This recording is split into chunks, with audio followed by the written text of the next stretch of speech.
Welcome to the Startups Roundtable podcast, where we discuss the science and art of startups with founders and the broader startup community. I'm Tony Hackett, and I've spent over a third of my B2B sales career either working for early stage startups or as a go-to-market and social selling mentor for founders and their teams. In each episode, we will explore various topics, including decision-making, team building, and growth strategies. Before we meet today's guest, I'd like to start with an acknowledgement of country. We acknowledge the traditional custodians of the land on which we meet. Here in Sydney, it's the Gadigal people. We pay respect to elders past, present, and emerging, and extend our respect to all Aboriginal and Torres Strait Islander people attending today. In this episode, I was able to speak with Oleksandr Pavlenko, the CEO and co-founder of Choizy, which is an edtech career guidance startup to help school children decide on their future profession. They do this through their app by helping to identify soft skills, improve hard skills, and ultimately assist in getting their desired job. So let's get to it and meet Oleksandr. Oleksandr, thank you very much for joining me on the podcast today. I'm really excited to hear about your startup and how you're driving edtech to help people make career decisions in a better and a new way. So let me throw to you now and tell us a little bit about yourself and what you're up to with your startup. Hello, everyone. Hello, Tony. Thanks for this invitation to join you with this podcast. I'm Oleksandr. I'm founder of edtech startup Choizy. Originally, I'm from Ukraine. We started working with Choizy in 2019, but our career guidance, our edtech story started a little bit earlier. It was 2014, just I graduated from university, didn't know what to do. And together with friends, we started, it was offline at that time, it was offline educational company. And we also helped school children with career guidance, but also we helped students with different interesting educational opportunities. We helped them to move abroad. We brought some German, US students to Ukraine. So it was also interesting and challenging experience. But then in 5 years, we understood that we need to move and make a next step. That's why we decided to start and to launch Choizy. It's a really interesting experience. I've used the app. And first of all, I think that the user experience itself is fantastic. But I was also captured by the educational element and the self-guidance that goes with it. And I imagine when it started, to your point, it was offline when it started, that there have been many iterations that brings it to this wonderful user experience today. What have been a couple of the really big learning moments for you as a founder driving your startup? I remember when we just had the only idea, when we decided to start, our first group of test users were really our participants from Career Guidance Offline Camp. We gave them certain ideas. We discussed with them these ideas, and really we enjoyed that. We really changed a little bit our product. And every time we try to communicate with our users, of course, moving from offline to online edtech startup, we lost this connection from users, this face-to-face connection. That's why we try still to adapt, but maybe I think COVID makes everyone more connected with the help of Zoom, with the help of different online tools. That's why still we try to communicate with our users. We still try to ask for their opinion. And currently we also not just communicate with only school children, with users, but also with schools, because nowadays we are also working with the schools as B2B clients. That's why we try to both listen to the opinion of users and listen to the opinion of schools. And moreover, I am also teaching currently. That's why I have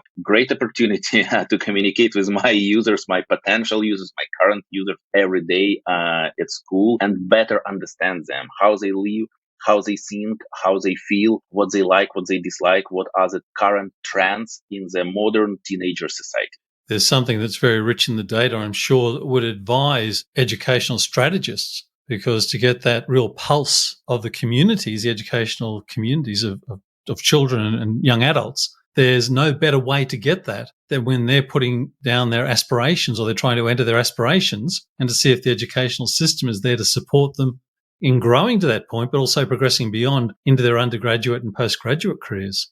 Yeah, that's true. And another big help for me and big assist for me is that I have a smaller brother and sister, and they are teenagers. They're 17 and 14. It's very funny that my brother always says, "Oh, you are old man. You don't understand everything." Still, I tell him, "Oh no, I every day communicate not just with you, but also with your friends, with people of your age. That's why I try to be in trend. Still, even I understand it could be sometimes rather challenging and complicated." How do you work out your priority stack? So when I think about what you're tackling and the way from my investigation of what you're doing and how you're approaching it, there are so many different ways that you could provide education in the content that you do through your app and also different voices you would listen to. How do you do that decision making? The most challenging thing is for us maybe just to stop being too creative and too innovative, because sometimes really our ideas and our desire to add something, add new features, add new technologies for the app could really harm our app, because sometimes we need to introduce something, we need to wait for a certain period of time, check how users like it or dislike it, how they cooperate with this new feature. And also our IT department sometimes ask, "Oh, please stop, not so many new features and not so many new technologies that you want to introduce." That's why it's like the most challenging thing for me, because both I have lots of ideas and our users are ready to change every time and add something new, because probably teenagers are the most innovative, or maybe innovative part of the society. That's why it's the most challenging thing. At the beginning, we had really lots of ideas, but now we try to control ourselves. Try to bring that blend, I suppose, of aspiration and inspiration to a maturity and having to actually chunk it down. What would be it's probably not a fair question, but to go from a thought to actually producing it as a part of the experience in the app, is that a 3 to 6 month period or a 1 to 3 month or a 3 to 9 month? What does that look like for you and your team? It depends. It really depends. It depends on the how complicated is this idea, especially in terms of the technology. Because sometimes we, as a team, have a great, bright idea. Then we check it with our marketing department. We communicate with users. And I am, as a CEO, I want immediately this idea to be introduced in my app. But then our technology department starts working and working and once again also testing, because it should work properly. We can't really make this feature in our app if it doesn't work properly. And it's not so easy, because in our app we have also in machine learning elements. I can't say it's artificial intelligence. It's not yet artificial intelligence. It's like machine learning elements. That's why it makes our app even more complicated in terms of technology. And sometimes one of the feature that really we want to be introduced usually can take several months. Yeah, it's not like 6, 9 months. It's like not more than 3 months. But the funniest thing that sometimes some of the features we wanted to introduce, we don't do that, because something changed in these 3 months. We make either small pivot, or really we understand that we have a new client, we need to adapt more for this bigger client, big school, and sometimes some of the features are not introduced. The most funny things that it's rarely, but it happens, that the features that we made and have it introduced, we can do it in a year, for example, when we see, oh, it's the most suitable time for this feature now, and we have it already done by our IT department. So we always tell our IT department, don't worry, don't be sad when you made something for 3 months, but we don't introduce it in our app. That's a great way to think about it. Have you found that there's a certain community that have embraced what you're offering faster than others? Currently, from the, I think it's about like last year, something like that, we really focus more on working with international schools. So really, we try to have a close contact with different international schools to work as a community, and it became much easier for us to really bring what they need, because as we started, maybe as every startup in the world, we had really global plans. We wanted that everyone should use our app. It will really change the whole career guidance system in the world. But then we understood that it's rather hard, and we tried to adapt and we tried to find our ideal customer. It was very hard way, and that way sometimes we were felt ourselves very depressed because we understood that our product is good, users need it, but we haven't found our ideal user. And finally, we found these international schools, and it also happened because of me. I started my teaching career at university, but then I had offer to move from university to the international school, and being involved in teaching international school, I understood better them and understood how we can make them and work with them as our clients. So that's why currently it's easier for us. We really have this community of international school, and we are moving forward in really deepening our connections with international schools. I think you make a really interesting point there, and that is, as much as the technology is all interesting and exciting, it's all about being understand the customer. It doesn't matter what we're trying to deliver as a service or a product. So getting closer and closer to the international schools, do you think that that will stay your core focus community for the near future? We'll see. Currently, yeah, it's our plan, and to go deeper with connection with international schools. There are plenty of them and all over the world, and I really enjoy that. It was hard for me to decide which market we should choose. We started in Ukraine, then we moved to the United Kingdom, and we tried to work there. And it was rather hard because sometimes people from other countries also ask, "Oh, we really have a nice app. We want to use it. Why you focus just on the UK? You need to come to our other market." And we then try to analyze that market, how we can enter it, what can we offer to the users. And currently, with the help of working with international school, we are working globally, because it doesn't matter where is Cambridge or IB international school is located. They have the same curriculum and they work according to this curriculum. And we have currently clients both in South America, in Europe, in Asia, and doesn't matter that they're in different continents. We communicate with them in English. Children are studying in English, and they have the same curriculum. It's really great, and it's really unites the world, and we enjoy it. Something very powerful, I think, about the guidance being delivered through the app, through the machine learning. Diversity and inclusion is something that is such an important topic for us as small groups and large groups, to be able to go and use an app without the app paying attention to whether I'm young, old, left-handed, right-handed, whatever it might be. There is so much power to me as somebody looking for that guidance. Was that part of your early thinking, or it rapidly became part of your thinking that it would give that unbiased, almost take away the halo effect of anybody using the app and give them some really clear, objective feedback? So I want to add a little bit about machine learning. You started talking about it. So I remember when this idea appeared, because as we started as launch Choizy, there was no idea of introducing machine learning. And I remember that I really enjoy reading startup books. And I remember I read one book about artificial intelligence and another book. It was called Bad Blood, about the startup Theranos. I think you know it. Yeah. It was really bad and awful example how startups shouldn't act in any way.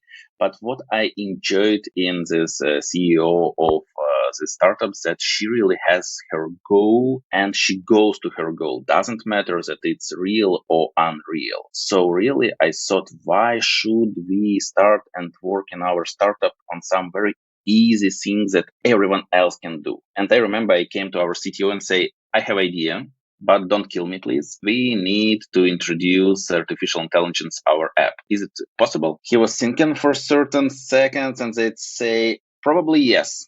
Then I really, he maybe was not very happy with that conversation, and that he told probably yes, because it was really long and very complicated way to introduce it. And still it's not, as I mentioned, it's not real artificial intelligence. It's more machine learning, because some of the startups are cheating, telling, oh, we're artificial intelligence startup. I don't like when startup cheats. That's why really we tell the truth, that we try to be artificial intelligence startup, but still we are more machine learning. And really we enjoyed this long path, because firstly we understood that to learn and to teach our app act like a human and offer something great career guidance passes, we really need to try to think about them, like how they could work, how can we make it just with a pen and paper, how these passes can develop, and how we go to certain different ways. And that's why it was amazing. And really, we collected lots of feedback from users. One of our concern when we started working with machine learning and future artificial intelligence was if our app will recommend something not appropriate because it just learns how to act. It was a big concern for us, but then we decided that, okay, it's not like the medical app. We are not trying to save someone life with the help of this app. And sometimes career guidance tests, they also make mistakes. That's why we write that it could be not like 100% correct answer. You need, it's just a recommendation. And if you are doubting, you can communicate with career guidance counselors, and really they may also help you. And after that, the results started being much better. So because firstly we started was like about 60% of the accuracy of the results, and currently it's like more than 90%. So that's why the results are good. Still, it could be sometimes that based on the person's mood, how the person watches this video and reacts to them in the app, the results may be not perfect as they could be. So that's why our app could be used by anyone. Also, the important thing that our app is could be used by anyone, as we tell that if you made a mistake, if you're a career switcher, if you want to change and use other field, you can also use our app. Still, some of the users say, write us, oh, your app is just for children. Say, no, it's not. You can use it. Still, maybe our communication and marketing communication we built was mostly focused on children. And we tried to communicate with like career counselors and with psychologists who work with the career switchers. Still, it's rather hard for them to really say that, yeah, we need this app, we need to use it, and to say, oh, we are not teenagers and we can use this app. So still, it's for everyone as we wanted to start, yeah, but also mostly it's focused on the teenagers because teenagers need it mostly, and it's the first step for them to know what will be their future career. It's also an educational process, I imagine, where you're approaching professionals in the counselors and having to be sure they understand this is to support them, not to replace them. Because it's not about challenging somebody to say that they're not doing the job well, but here's an additional tool that you can put into your toolkit.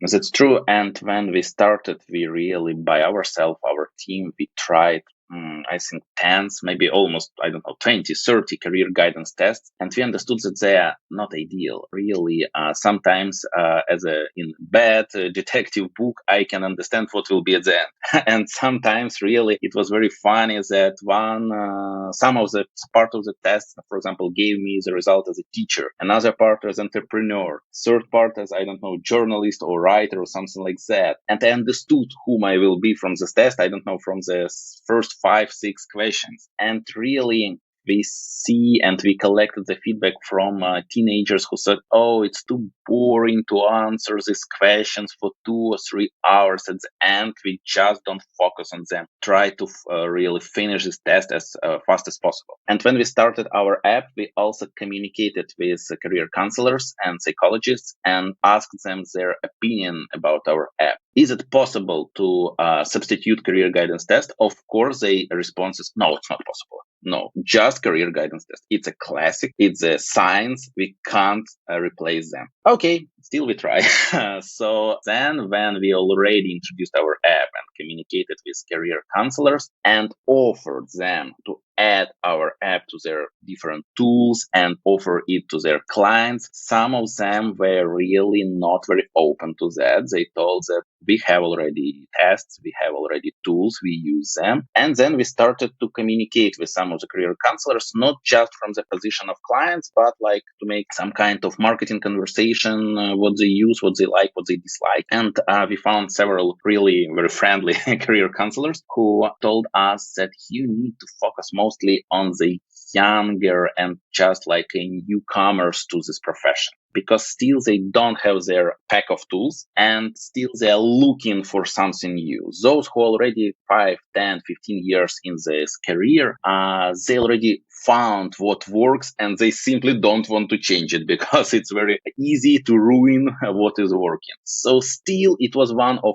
our ways of how we found our clients. Finally, we really decided to work mostly with international school because with career counselors, it was very hard to find like some way for them and also the every career counselor is very individual and we start communicating and we start changing a little bit our app for this career counselor and finally we ask him, so how many clients you have, how many clients can use our app?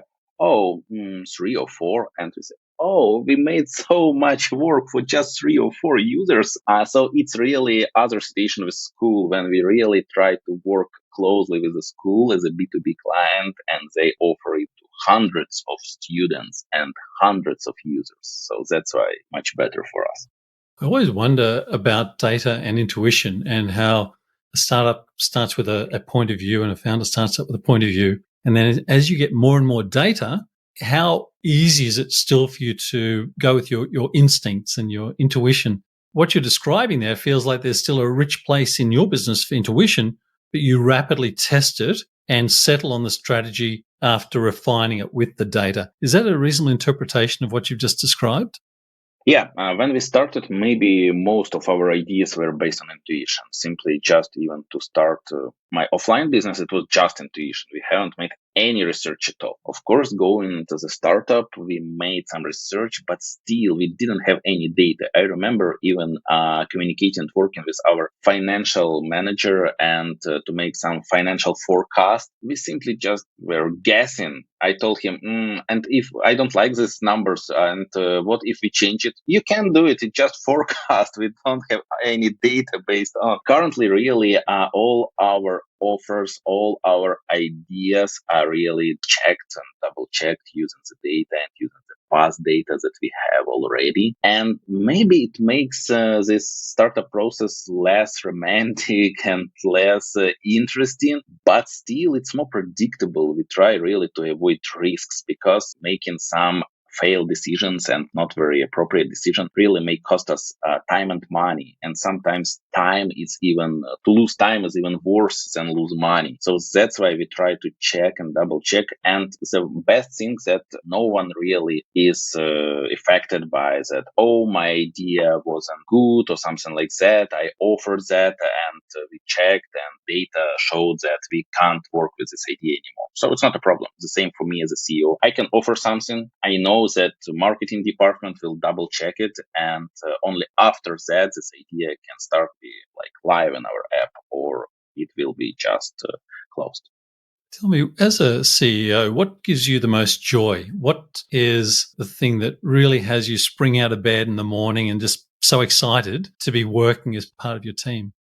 It's, I think, during the different periods of startup life, there are different moments that really drive me. Sometimes I try to find them because, the life of a startup founder is very challenging. And sometimes really you may feel yourself rather bad and you may have some kind of depression. So I really enjoy the idea process. Even our startup is currently 3 years old. Still, we have lots of ideas. We are discussing them. We are communicating over them. And the most, I think, the best challenging moment is when this idea starts work. When we see how this idea appeared, how this idea burned, and then this idea is introduced in our app. Yeah, it takes several months. And sometimes I'm not fully involved in the process of the how idea is developed because it's mostly for our product owner, for our IT department. Sometimes, I visit this different meetings, online meetings with my team, but still I'm not fully involved in that. And then we see it in the app, we test it, we show it our